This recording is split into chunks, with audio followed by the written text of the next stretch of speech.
Hello, hello. Welcome back to the Multidimensional CEO. This is a space where soul meets strategy, energy leads business, and success gets to be non-linear. I am your host, Megs DeSilly, and today's episode, we're going to activate something deep within inside you. So today's guest is a woman whose energy you can feel before she even speaks.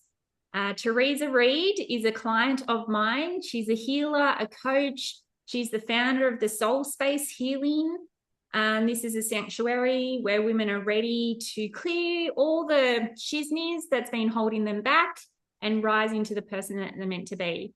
Teresa is the heart behind Soul Spicy, which is a term that we've kind of come up with together. This is a movement. This is for people who are visionaries, who are healers themselves, who are ready to live life unapologetically, deeply connected to their divine power, and create a successful business from it. So welcome, Teresa. So I'm excited I'm to, excited to be here too. so let's activate your life. Grab yourself a cuppa, open your field, and let's drop in. So welcome, Teresa. Thanks. I'm so excited to be here. Your voice is It's getting better. It just has moments where it just like fades off into the distance. Yeah, Teresa's been a little unwell in the whole voice area. So bear with us. So take us back to the beginning, Teresa. Who are you? Who is Teresa Read behind all the titles? What led you to create Soul Space Healing? What path are you walking? Okay, so I started off as an early childhood teacher, and I said, after 3.5 years in early childhood, which is a long time really, I said, God, I'll do anything if you get me out of this. And then for the next 20 odd years, I was a pastor with the Uniting Church, focusing on youth, children, and ministry, youth, children, and family ministry. And then one day I just didn't hear God call me to the next thing. So I left the church, which then, of course, um, I left my role. And I guess I did have a bit of a sabbatical from church as well, because I needed to find who I was. Um, who was I? What was I going to be when I was a grown up? Why wasn't God talking to me anymore?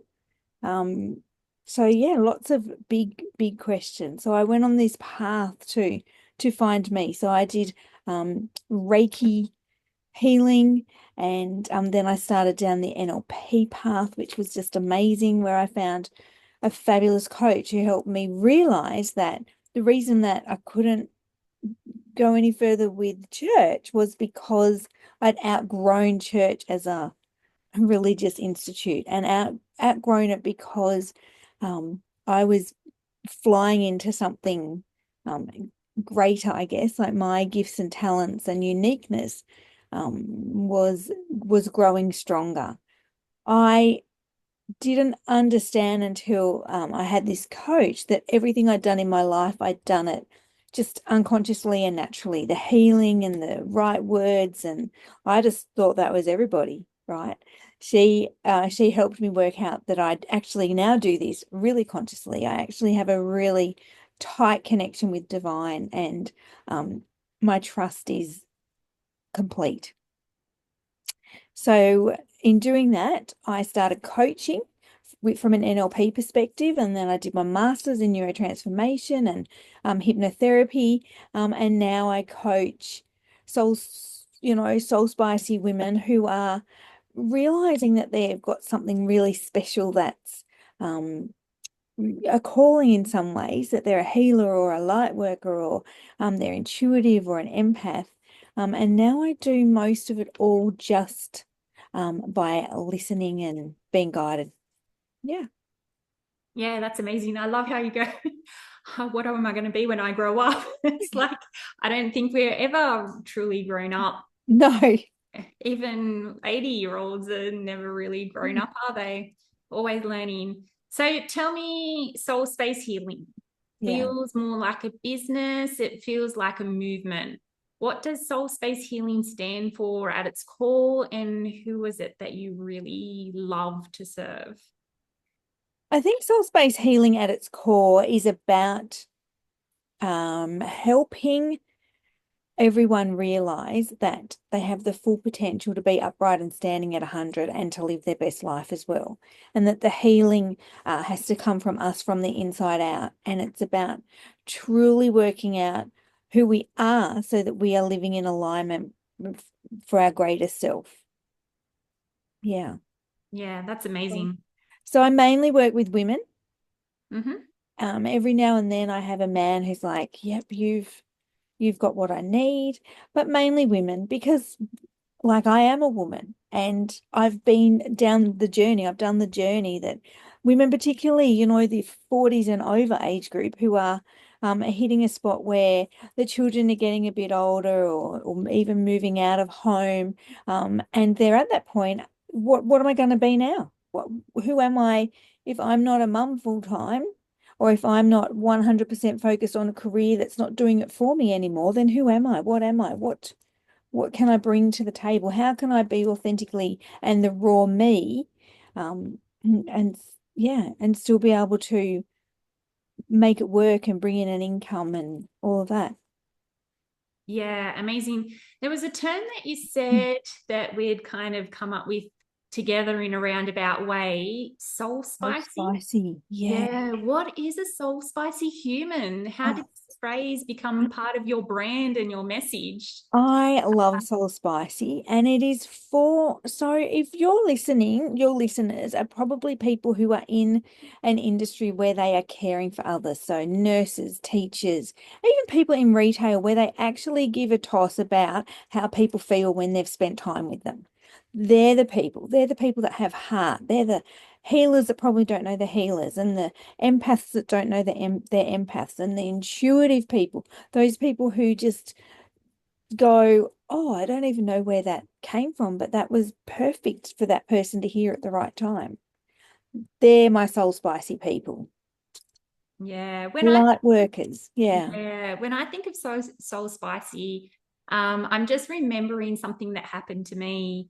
I was in the car park of a shopping center, and there was like these two people that were a bit older, and they dropped a bag. And 1 minute I'm picking up these people's bags and chasing them down the car park, going, "Hey, dropped a bag."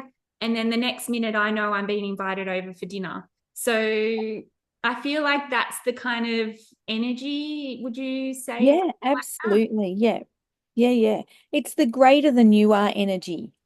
I think. I mean, as you know, I have a church background, but there's lots of people who don't, but it doesn't mean that we're not created to something, connected to something that greater than we are. So whatever people want to call it, I'm cool with universe, source, divine. I'm probably more speak about divine because I have these, when I left the church to find myself, church does a good job of making God small. So for me, God is a small word, but divine is a large word, if that makes sense. Yeah, yeah. What I found was I was talking to universe, just because that's the normal word that spiritual Hmm. people used to use. It was like, thank the universe, the universe, the universe, the Yeah. universe.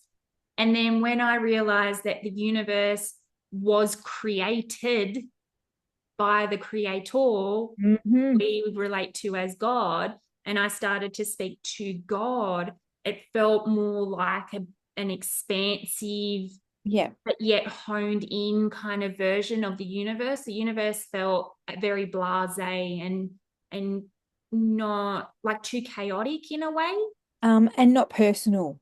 Yeah.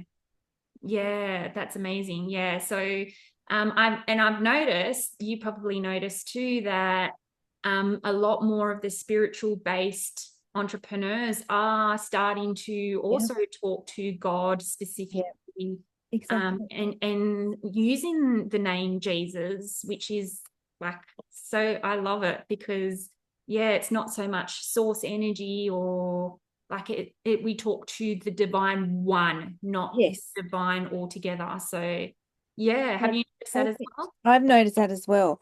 And I love it because when we come back to Jesus, Jesus is the only person in history that was able to manifest miracles straight up and tells us that we can do that too. So the more we connect in, the more chance we have of being able to create miracles. And I love that. Yeah, that's the more Gnostic kind of version of it, isn't it? It's not Yeah. so much the traditional No, church teaching. no. And what a coincidence is that we're talking about this in the Holy Week, like on Yeah. Monday the 14th. Yeah. Palm Sunday was yesterday, and now we're talking about this today. So talk about alignment. Absolutely. Yeah, amazing. So tell me, in a world full of noise, what do you believe truly activates healing and transformation in someone? What's the difference about the way you work? I align with divine and know that, and I ask only for God's voice to come through. So that's how I know that that it's truth and it comes from, the one, I guess.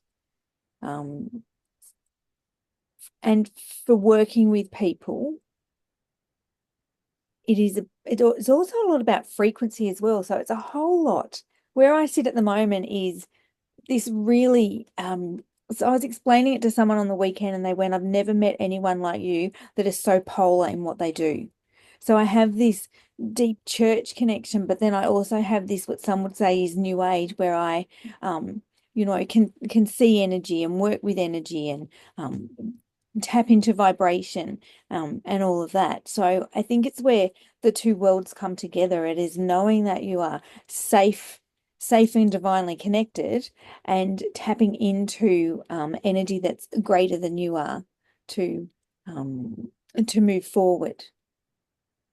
Yeah, beautiful. Yeah, because I've noticed that there's a few people that are like, you're either new age or you're religious. And that's just not the case anymore. Those lines are so blurred now, Yeah. and I can see that they're going to blur even more. It's like, you know, my mother-in-law is very religious and she asks for oracle card readings, not tarot. She's very not Yeah. tarot, but she loves that I have crystal jewelry. She wears crystal jewelry, because the understanding that we have is that God created all things, Yeah. including the crystals, Exactly. including the oracle cards. Yeah. So now those lines are starting to become blurred more and more, and I think that's why we get along so well. I think so too. Yeah, I really do. And So, I love it from a church perspective. I love that the lines are blurred because people are searching for um, connection with greater than they are, but they just don't realize it yet. mm, So I'm about to start doing women's circles in my church, which is very, new age. Yeah, we'll see how it goes. yeah, amazing. I'm excited. You have to keep me, I will. Yeah. yeah, let me know. So, if you could whisper one thing into the heart of every woman who feels lost, stuck, or like she's made for more, what would you say to her? I would say just stop for a moment to breathe in, to just ground yourself and connect in with all that's greater than you, and know that you are supported and that you are safe, and that it is safe to ask the questions, but you need to be prepared to sit and listen for the answers as well. Mm, Because the answer that will come through will give you more of what you are, to be more of what you are, to become the you that divine can see for you, so that you can hear your purpose and start following that path, which is the way forward because it's the path of least resistance, really, when you follow your purpose, and to know that that's where you start living your best life with ease and flow. yeah, that's amazing.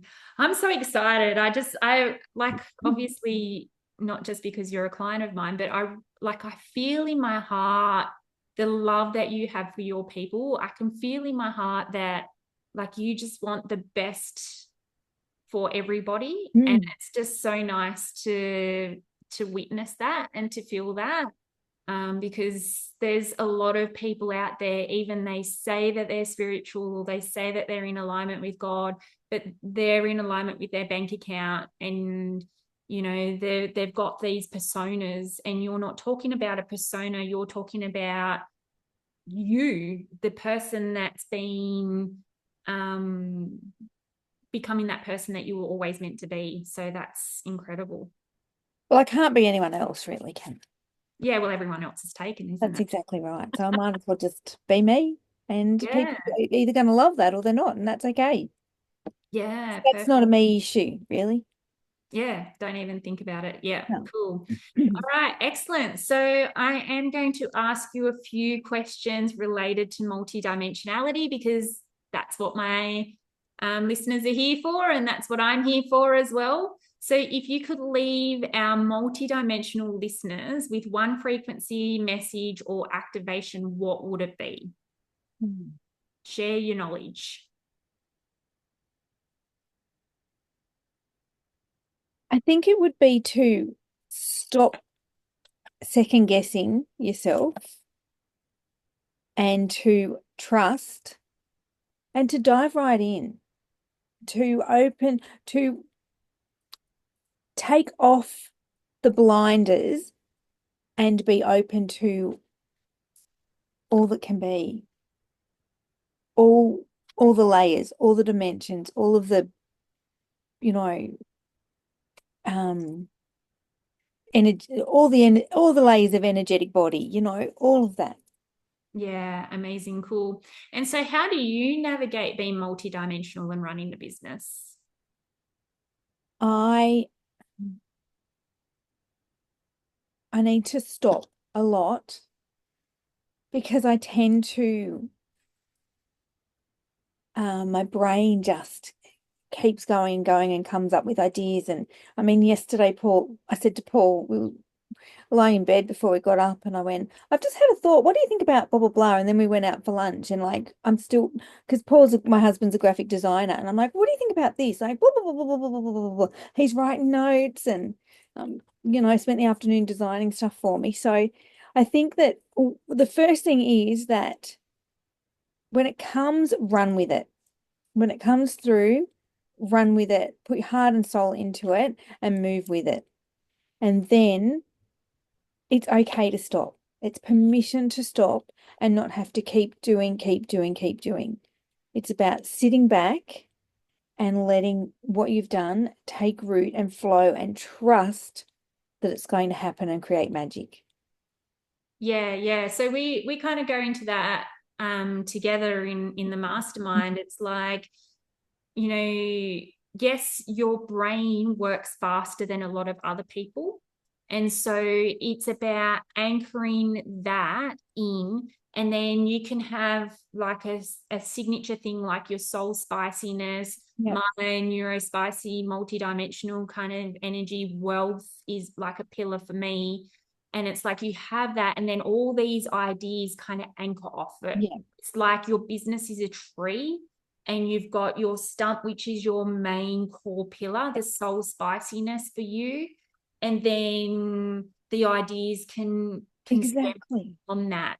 But if Yeah. you have those solid foundations there, then you're not chaotically going from one thing to the next to the next. They all kind of relate to each other, and they all fit in together, and you're not confusing your audience through your neurodimensional or Exactly. neurospiciness. Yeah. And for me it's been really great because soul space, I was soul space for ages. So 5 or 6 years soul space. And then I finally started working with someone who was better with accounting and things like that. So I got myself a good bookkeeper. She was like, so do you own the business? And I'm like, no. And she's like, well, let's get you a business.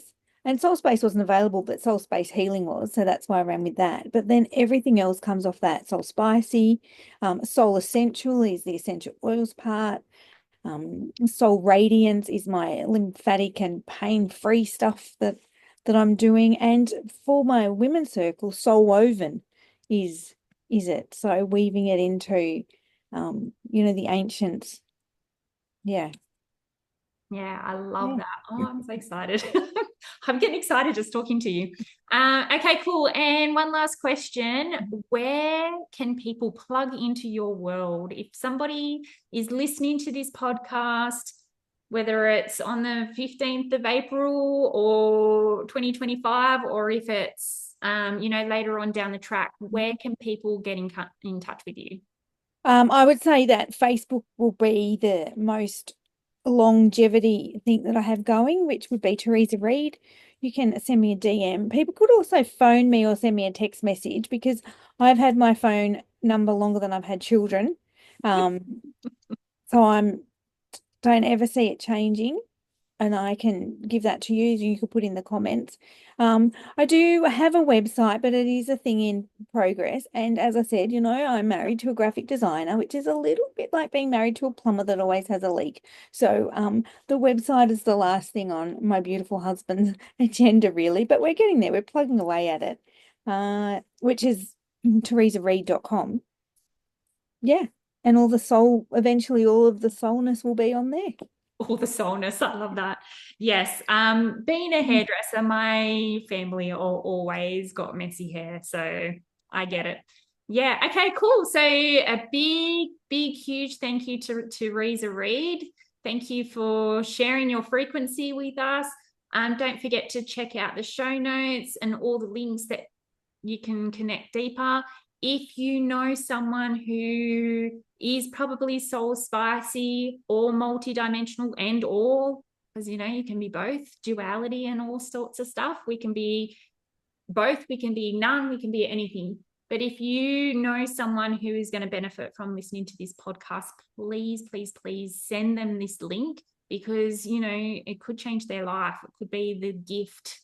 Instead of giving flowers, give them the link to this podcast.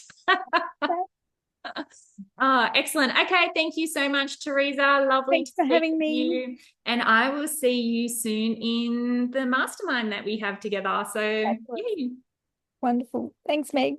you are welcome. All right, bye, guys. See Bye. you.